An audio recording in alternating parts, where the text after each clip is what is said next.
మిత్రులారా మిత్రులారా అందరికీ నమస్తే. నేను గరిడేపల్లి సత్యనారాయణ. ఇది ఈ మూవీకి సంబంధించి 'కోర్టు' మూవీ 'ప్రియదర్శి' హీరోగా అంటే మీకు 'ప్రియదర్శి' హీరో అంటే బాగా ఫేమస్‌గా ఉండదు గానీ, మీకు బాగా చెప్పగానే వెల్ నోటెడ్ అయ్యే ఒక పేరు చెప్తాను సినిమా పేరు. 'బలగం' సినిమా హీరో ఈ 'కోర్టు' మూవీకి సంబంధించి హీరోగా చేశాడు. ఇందులో అడ్వకేట్ కోర్ట్ అంతా సీనరీస్ అన్నీ కూడా కోర్ట్‌లో నడుస్తా ఉంటాయి. సో, జనరల్‌గా మాస్ ప్రేక్షకుల్ని దృష్టిలో పెట్టుకొని ఈ సినిమా తీసినట్టుగా మనకు అనిపిస్తా ఉంటది. సోదరులారా, సోదరీమణులారా. సో, ఇందులో భాగంగా నేను ఇంకా చెప్పదలుచుకుంది ఏంటంటే, ఇదంతా మొదటి నుంచి చివరి దాకా కోర్ట్ సీన్‌లే ఇక్కడ మనకు కనపడతా ఉంటాయి. మన హీరో ప్రియదర్శి ఒక పవర్‌ఫుల్ హీరో పాత్రలో ఒక అడ్వకేట్ పాత్రలో చేయిస్తాడు. సాయి కుమార్‌కి ఈ సినిమాలో మన dubbing artist, hero Sai Kumar ఎవరైతే ఉన్నారో, సాయి కుమార్‌కి సంబంధించి ఆ సాయి కుమార్‌కి సంబంధించినటువంటి జూనియర్ లాయర్‌గా ఉంటాడు. సో, అనేక కేసులు అనేక మంది జూనియర్ లాయర్‌లు చేస్తుంటాడు. మన ప్రియదర్శి హీరోకి చివరిదాకా కేసులు ఇవ్వడు. టెక్నికల్‌గా ఒక కేసు ఏదైతే ఉందో ఈ హీరోకి సంబంధించినటువంటి కేసు ఈ ఒక యూత్‌ఫుల్ లవ్ స్టోరీ ఇది. ఆ యూత్‌ఫుల్ లవ్ స్టోరీకి సంబంధించి వాళ్ళు సినిమా యాంగిల్‌లోనే చూడాలి. సో, ఆ కేసు ఉన్నటువంటి సమాజంలో పలుకుబడి కలిగినటువంటి వ్యక్తులు ఎట్లా ఇన్‌ఫ్లుయెన్స్ చేస్తున్నారనే దాని మీద ఖచ్చితంగా మనకి ఇక్కడ ఈ సినిమాలో మనకు కనిపిస్తా ఉంటుంటది. సో, ఇందులో శివాజీ చాలా సంవత్సరాల తర్వాత ఇందులో విలన్ లాగా మనకు కనిపిస్తాడు. కుటుంబ గౌరవ ప్రతిష్టల కోసం అంటే కేర్ టేకర్ పాత్ర మంచిదే. కానీ ఓవరు ఎప్పుడైనా మంచిది కాదు. ముఖ్యంగా ఆడపిల్లకి వాళ్ళ ఆత్మాభిమానాన్ని దెబ్బతీసేలాగా మనకు అనిపిస్తా ఉంటది. సో, ఇందులో శివాజీ ఫస్ట్ నుంచి చివరి దాకా ఒక భూస్వామి పాత్రలో ఒక ధనికమైనటువంటి ఒక రైస్ మిల్లర్‌గా ఈ సినిమాలో మనకు కనిపిస్తారు. ఇక ఈ లవ్ స్టోరీలో సంబంధించి వచ్చినప్పుడు రైస్ మిల్లర్‌కి సంబంధించినటువంటి కుటుంబానికి సంబంధించి శివాజీ, శుభలేఖ్, సుధాకర్ యొక్క ఫ్యామిలీ ఇదంతా. కంబైన్డ్ ఫ్యామిలీలో శుభలేఖ్, సుధాకర్ యొక్క మనవరాలు హీరోయిను సినిమాలో. అదేవిధంగా చూసినప్పుడు సుధాకర్ మనవరాలు ఈ శివాజీ యొక్క అన్నగారి కూతురవుతది. సో, ఇది పరిస్థితి పెద్దలారా, మిత్రులారా. సో, ఏది ఏమైనప్పటికీ కూడా ఈ పరిస్థితులు ఉన్నప్పుడు బుక్స్ పక్కకు పెడుతున్నాం. సో, ఏది ఏమైనప్పటికీ కూడా తన దీనికోసం ప్రెస్టేజ్ కోసం ఒక ఫంక్షన్‌లో హీరో అంటే యూత్‌ఫుల్ లవ్ స్టోరీ ఇది. ఒక ఫంక్షన్‌లో హీరో, హీరోయిన్ ఒక ఫంక్షన్ హాల్‌లో పైనున్న రూమ్‌లోకి లోపలికి వెళ్తారు. అక్కడ ఏం జరిగిందనేది చివరిదాకా సస్పెన్షన్. దాన్ని అక్కడ ఆ ఫంక్షన్‌లో సంబంధించిన నెక్లెస్ ఒక బంగారం సంబంధించినటువంటి ఆభరణం పోయిందని చెప్పేసి సీసీ కెమెరాలని చెక్ చేసే క్రమంలో ఈ జంటది కనపడితే దానికి సంబంధించిన ఈ శివాజీ, శుభలేఖ్, సుధాకర్ ఫ్యామిలీకి సంబంధించిన బంధువులు ఎవరైతే ఉన్నారో వాళ్ళు ఇక్కడ వచ్చి శివాజీకి చూపిస్తారు. హీరో శివాజీ గతంలో కొన్ని సినిమాల్లో హీరోగా చేశాడు. సో, అదేవిధంగా ఇప్పుడు క్యారెక్టర్ ఆర్టిస్ట్‌గా చేస్తా ఉన్నాడు. ఈ సినిమాలో విలన్ లాగా మనకు కనిపిస్తాడు. సో, పవర్‌ఫుల్‌గానే చేశాడు ఫస్ట్ నుంచి చివరి దాకా. ఆ సీరియస్‌నెస్ మనకి ఇందులో కనిపిస్తుంది. భవిష్యత్తులో మనం శివాజీని విలన్‌గా కూడా చూసే అవకాశం అయితే ఉంది. బాగానే నటించాడనే చెప్పొచ్చు. సో, పవర్‌ఫుల్‌గా ఇంకా చెప్పాల్సొస్తే చాలా పవర్‌ఫుల్‌గా చేసినటువంటి క్యారెక్టర్ ఎవరైతే ఉన్నారో అతను మనకి ప్రియదర్శి కనిపిస్తాడు 'బలగం' హీరో. సో, పెద్దలారా, మిత్రులారా ఇది పరిస్థితి. సినిమాకొచ్చినప్పుడు ఎంటరే పేర్లు చివర్లేసాడు. ఎంటరే కోర్ట్‌లో చూపిస్తాడు. కోర్ట్‌లో హీరో అప్పటికి ఎంటర్ కాడు. సీనరీస్ జరుగుతా ఉంటాయి. 78 రోజులు అక్కడుండి ఎమర్జెన్సీ పేరుతోని యావజ్జీవ లేకపోతే ఉరిశిక్ష పడేటువంటి జడ్జిమెంట్ లాగా ఉంటుంటది. అన్ని సాక్ష్యాలు అంటే సమాజంలో చట్టాలన్నీ కూడా డబ్బున్న వాళ్ళకి అనుకూలంగా మనకు కనిపిస్తా ఉంటాయి. సినిమా కోణంలో చూసినా కూడా చాలామంది చెట్టు కింద ప్లేడర్లు, క్లయింట్స్‌ని దగ్గర డబ్బులు దోసుకునే అడ్వకేట్స్ మన నిజ జీవితంలో ఉన్నట్టు కూడా ఈ సినిమాలో కూడా కనిపిస్తాడు. ఏదైతే ఉన్నారో డబ్బులున్నవాళ్ళు డబ్బులున్నటువంటి వాళ్ళ అడ్వకేట్స్ యువతల ఆపోనెంట్‌లో ఉన్నటువంటి అడ్వకేట్స్‌కి డబ్బులిచ్చి కొనేటువంటి వ్యవస్థను మనం చూస్తా ఉన్నాం. సో, ఇది సినిమాలో కళ్ళగట్టినట్టు చూపిస్తా ఉంటాడు. సామాన్యమైన కుటుంబం నుంచి అంటే రజక కుటుంబం. ఎందుకంటే రజక కుటుంబం అంటానంటే జనరల్‌గా ఏ పట్టణాలకు వెళ్ళినప్పుడు కూడా రాష్ట్ర వ్యాప్తంగా, దేశవ్యాప్తంగా రజకుల్ని వాచ్‌మెన్‌గా పెట్టుకుంటున్నారు. రజకుల్ని వాచ్‌మెన్‌గా పెట్టుకున్నప్పుడు నేను చాలా కుటుంబాలను చూసినప్పుడు రజకులు వాచ్‌మెన్ చేస్తాడు, ఇస్త్రీ చేస్తాడు. వాళ్ళ భార్య వాచ్‌మెన్ భార్య ఎవరైతే ఉన్నారో జనరల్‌గా ఇళ్లలో పనిచేస్తుంటారు. అందుకోసం రజకుల్ని ఎక్కువ అపార్ట్మెంట్‌లలో నేనున్న సిటీ కాకుండా, నేనున్న జిల్లా కాకుండా రాష్ట్ర వ్యాప్తంగా, దేశవ్యాప్తంగా ఆ పరిస్థితి అయితే ఉన్నది. ఒకటి ఇస్త్రీ చేస్తారు. బయట రూ. 20 చేస్తుంటే ఈడ 15కి చేస్తారు. బయట 30 చేస్తుంటే ఈడ 20కి చేస్తారు. అదొకటి వాళ్ళకి కలిసి వస్తుంది. ప్లస్ వాచ్‌మెన్ డ్యూటీ కూడా చేస్తాడు. రెండోది మూడోది భార్య ఎవరైనా ఉంటే ఆళ్ళు గూడా ఇళ్లలో పని చేస్తారు. అట్లా అన్నిటికి వాళ్ళకి కంఫర్టబుల్‌గా జోన్‌గా ఉంటుంది. అండ్ మిగిలినటువంటి పచ్చళ్ళు అవి వేస్తుంటారు. సో, ఈ ఈ ఈ సినిమాకొచ్చినప్పుడు ఏదైతే ఉన్నదో కోర్టు మూవీకొచ్చినప్పుడు ఈ రజక కుటుంబానికి సంబంధించినటువంటి ఆ వాచ్‌మెన్ భార్య ఏమో ఇస్త్రీ చేస్తుంటది. భర్త ఏమో వాచ్‌మెన్‌గా చేస్తాడు. వాళ్ళ అసెట్స్‌కి సంబంధించి. ఈ క్రమంలో ఏదైతే ఉన్నదో వాళ్ళకి తెలియకుండానే అంటే హీరో బట్టలు తీసపోయి ఇస్త్రీకి బట్టలు తీసిపోతుంటాడు. సో, ఇంటర్‌తోనే చదువు ఆపేసి యూత్ అట్లనే ఉన్నది. సినిమా గూడా అట్లా తీస్తున్నారు వాళ్ళకి కనెక్ట్ అయ్యేలాగా. చదువుకొని సావండ్రా బాబు అంటే వింటలేదు. సో, దాన్ని బేస్ చేసుకుని డైరెక్టర్లు, నిర్మాతలంతా బేస్ చేసుకుని సినిమాలు తీస్తా ఉంటారు. సో, సోదరులారా నేను ఇక్కడ చెప్పదలుచుకున్నది ఏందంటే, యూతు అట్లనే ఉన్నారు. దానికి సంబంధించి ఆ బేస్‌కునే కనీసం సాయంత్రం పూటేమో ఇక్కడ బార్ షాప్‌లో మందు సర్వ్ చేస్తుంటాడు హీరో.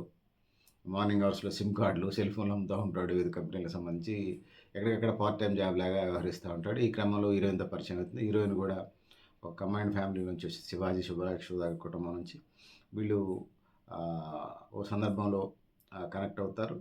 కంబైన్డ్ ఫ్రెండ్స్ ద్వారా అది ఫోన్లలో ఇప్పుడు ఇయాల రేపు ఫోన్లతో నడుస్తుంది కదా! అన్ని రకాల సైన్స్ అండ్ టెక్నాలజీ మంచికి ఉపయోగపడుతుంది, చెడుకు ఉపయోగపడుతుంది. ముఖ్యంగా యూత్‌కి సంబంధించి అనేక వ్యవస్థలు ఆగిపోతా ఉన్నాయి. అంటే సైన్స్ అండ్ టెక్నాలజీని మన అభివృద్ధి కోసం, మన కుటుంబాలు, మన జాతీయ, దేశ ప్రజల కోసం ఉపయోగపెట్టుకుంటే మంచిదే.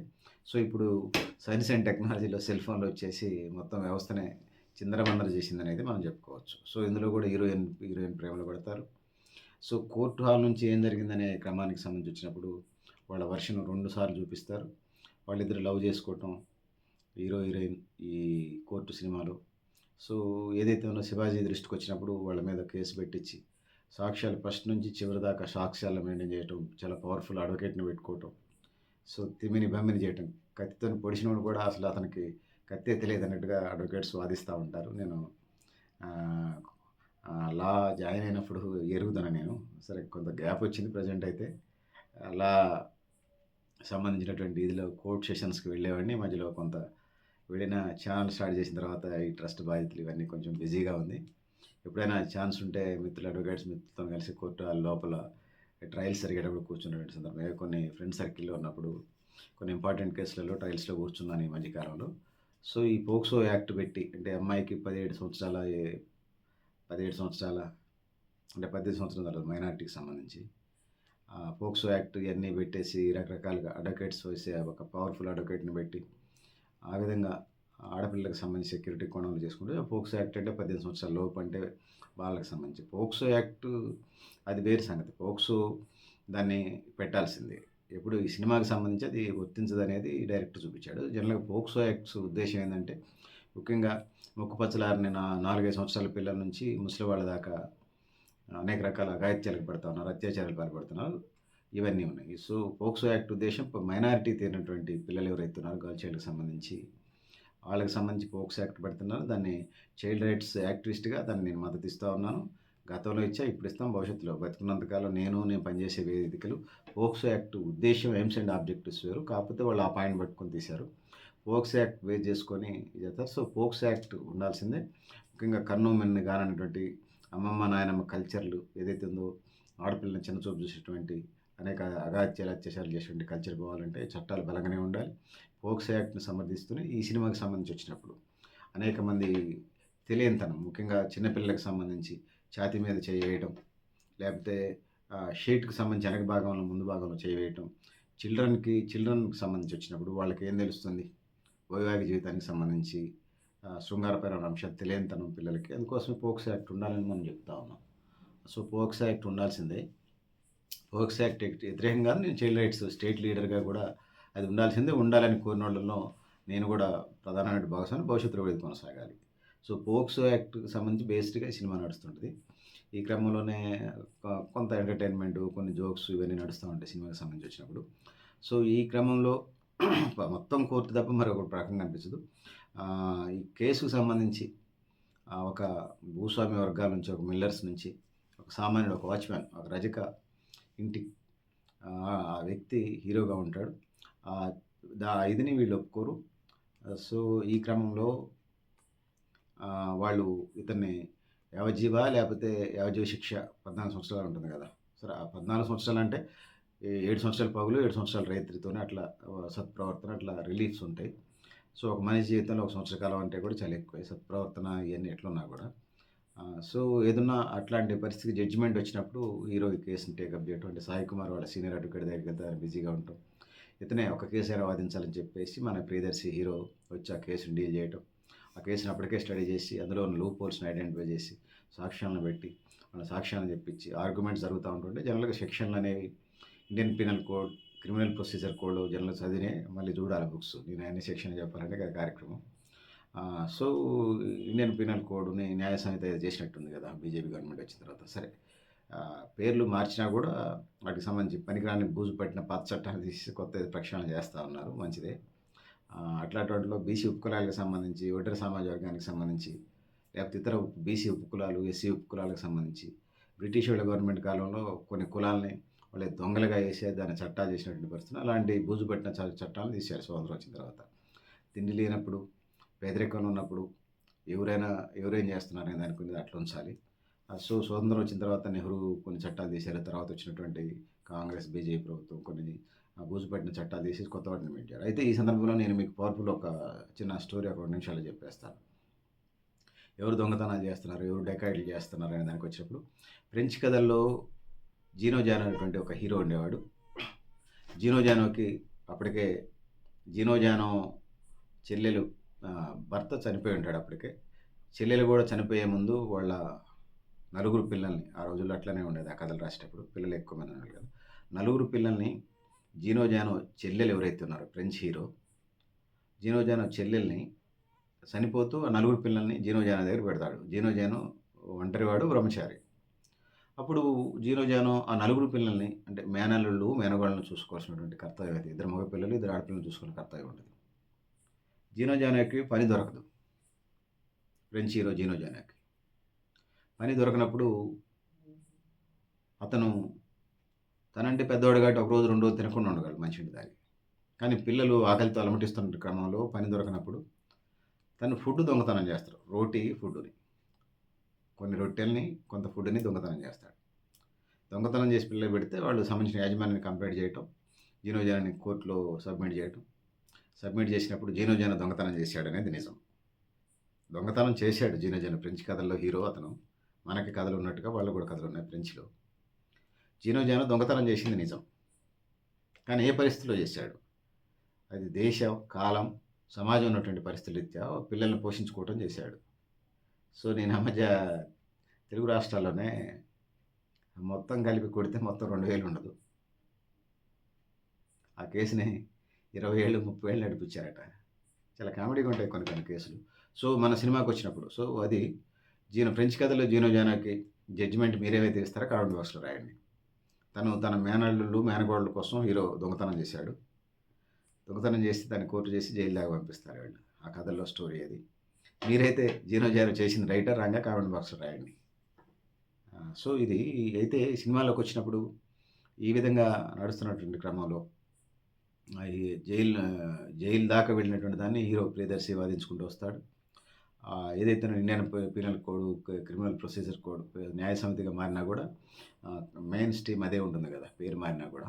సో, ఈ క్రమంలో దానికి సంబంధించి ఆడున్నటువంటి లూప్ హోల్స్ ఏదైతే ఉన్నారో శివాజీ సీనియర్ అడ్వకేట్ వీళ్ళు కలిసి ఒక జగన్నాటకం ఆడి ఆ హీరోని జైలు పాలు చేసి, మొత్తం కోర్టు సీన్లే కాబట్టి హీరోని యావజ్జీవ శిక్ష వైపు తీసుకెళ్తారు. హీరో వచ్చి ఎలా కాపాడుతాడు అనేది ఈ సినిమా యొక్క సారాంశం. సో, ఈ విధంగా యంగ్‌స్టర్స్‌ని పిల్లల్నే పెట్టారు. నాకు తెలిసి 20 సంవత్సరాల లోపు పిల్లలే ఉంటారు వాళ్ళు. చూపించేటప్పుడు మాస్‌గా చూపించారు, చూపించేటప్పుడు క్రాస్‌గా చూపించారు. సో, కొన్ని కోర్టు సన్నివేశాలు వచ్చినప్పుడు ఒకే గదిలోకి వెళ్ళినప్పుడు వాళ్ళు లోపల 16 నిమిషాలు ఏం చేశారని కోర్టు సన్నివేశం. అక్కడ అత్యాచారం జరిగిందనే పేరుతో ఆ కేసుని చేసేసి అనేక రకాలుగా ఇబ్బంది చేసి హీరోని జైలుకి పంపించే ప్రయత్నం చేస్తారు అది. సో, ఆ కోర్టులు, సాక్ష్యాలు అన్నీ మొదటి నుంచి చివరి దాకా పిలిచి విడివిడిగా హీరో వాయిస్ తీసుకొని, విడిగా హీరోయిన్ వాయిస్ తీసుకున్న తర్వాత వాళ్ళు ఆ రూమ్‌లోకి వెళ్ళి పెళ్లి ప్రమాణాలు చేసుకుంటారు. సో, అది సరే మైనారిటీ తీరలేదని అన్నప్పుడు మైనారిటీ తీరాలా? సో, సినిమాలు అలాగే తీస్తా ఉన్నారు. మేమైతే సోషల్ యాక్టివిస్ట్‌గా, సోషల్ వర్కర్స్‌గా మేము మొదటి నుంచి చెప్పేదొకటే. 21 సంవత్సరాలు వచ్చేదాకా లవ్ వద్దంటున్నాం. సినిమాలలో 10థ్ ఫెయిల్ అయితే 10థ్‌లో లవ్‌లో పడితే ఆళ్ళు తీస్తా ఉన్నారు డైరెక్టర్లు. మేమేం చేసేదేం లేదు. చాలా సబ్జెక్టులు మా దగ్గరకొస్తే చాలా టన్నుల కొద్దీ ఉన్నాయి ఇస్తాం. స్క్రిప్ట్‌లు కూడా మేమే చెప్తాం రాసుకుందురు గానీ. చాలా ఉన్నాయి. సో, పెద్దలారా, మిత్రులారా ఈ సినిమా కోణంలో వాళ్ళు చాలా కమర్షియల్ ఎలిమెంట్స్ ఆ పద్ధతిలో తీస్తారు. సో, కొన్ని టెక్నిక్స్, కొన్ని లాజిక్స్. మాస్ ప్రేక్షకులకైతే ఇది బాగా కనెక్ట్ అయినట్టుగా ఉంది. ప్రేక్షకులకి అందులో హడావుడి కనిపిస్తా ఉంది. సో, సోదరులారా, సోదరీమణులారా ఇది పరిస్థితి. వచ్చినప్పుడు ఇంకా తీసుకున్నప్పుడు ఆ విధంగా ఉంటుంది.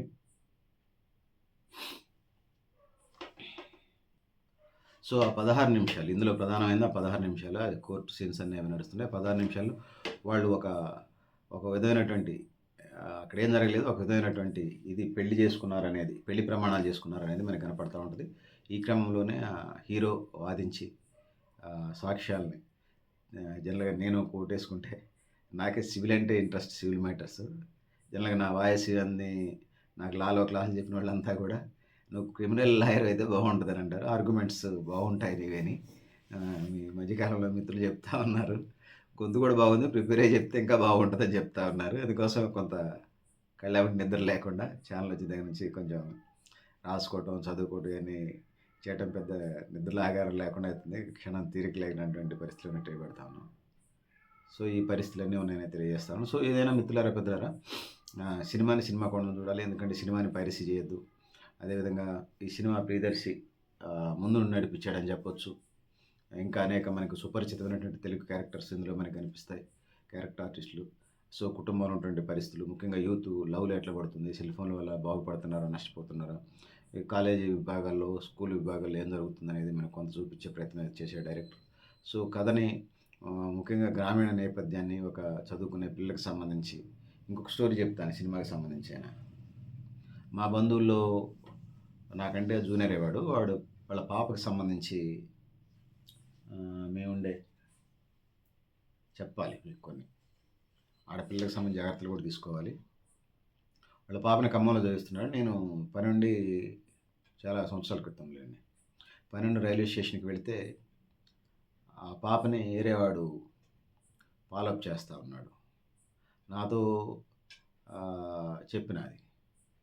మా బామ్మర్ది కూతురే అవుతది. చెప్తే నాకు వాళ్ళతోని ఎలా చెప్పాలో అర్థం కాలేదు. ఇట్లా ఇబ్బంది చేస్తున్నాడు నాతో చెప్తే, నేను చెప్పేయడానికి ప్రయత్నం చేసేలోపే పెళ్లి చేసేసారు. సో, ముఖ్యంగా బాలికా విద్య, జ్యోతిరావు పూలే, సావిత్రిబాయి పూలే అనుకున్నట్టుగా ఏం లేదు. ఇవన్నీ ఉన్నాయి మహిళలకు సంబంధించి, చట్టాలకు సంబంధించి. చిత్తకార్తె కుక్కలాగా ఉంటారు కొంతమంది మగాళ్ళు. సో, ఆ పరిస్థితులు కూడా ఉన్నాయి. సో, ఇదైతే అది. సో, అది నాకు ఇప్పటికీ వెన్నాడుతా ఉంటుంటది. ముఖ్యంగా గర్ల్స్ చైల్డ్ చదువుకునే పిల్లలకి చాలా చోట్ల మనకి కనిపిస్తూ ఉంటాయి. కొంత కంకముదులు కూడా ఉన్నారు. మనం ఏం చేయలేం సెల్ ఫోన్స్ వచ్చిన తర్వాత. ఇదంతా జరుగుతున్నది. అది సమాజంలో ఉన్న పరిస్థితులు ఒకసారి చెప్తే బాగుంటుందని చెప్తున్నాను. సో, ఇది పెద్దగారి మిత్రులకు ఈ సినిమా బాగుంది. వీలుంటే తప్పకుండా చూడండి. ఇదొక ఫోక్సో చట్టానికి సంబంధించింది. ఇదొక కోర్టుకు సంబంధించిన సన్నివేశాలు. ఇదొక ప్యూర్ లవ్ స్టోరీ. ఇది యూత్‌ఫుల్ లవ్ స్టోరీ. మీ సమయం, డబ్బు వృధా కావు. నేను ఈ సినిమాకి 3.5 మార్కులు ఇస్తున్నాను. వీలుంటే 4 మార్కులు కూడా ఇచ్చొచ్చు. సో, వీలుంటే తప్పక చూడండి. మీ అభిప్రాయాలు కామెంట్ బాక్స్‌లో రాయమని తెలియజేస్తూ, నేను గరిడేపల్లి సత్యనారాయణ, న్యూ లక్ష్య ఆర్గనైజేషన్. సో, సినిమా బాగుంది. తప్పకుండా చూడండి. మీ కామెంట్ బాక్స్‌లో, డిస్క్రిప్షన్‌లో మరింత సమాచారం కూడా రాసే ప్రయత్నం అయితే చేస్తాను. సో, పెద్దలారా, మిత్రులారా అందరికీ నమస్తే.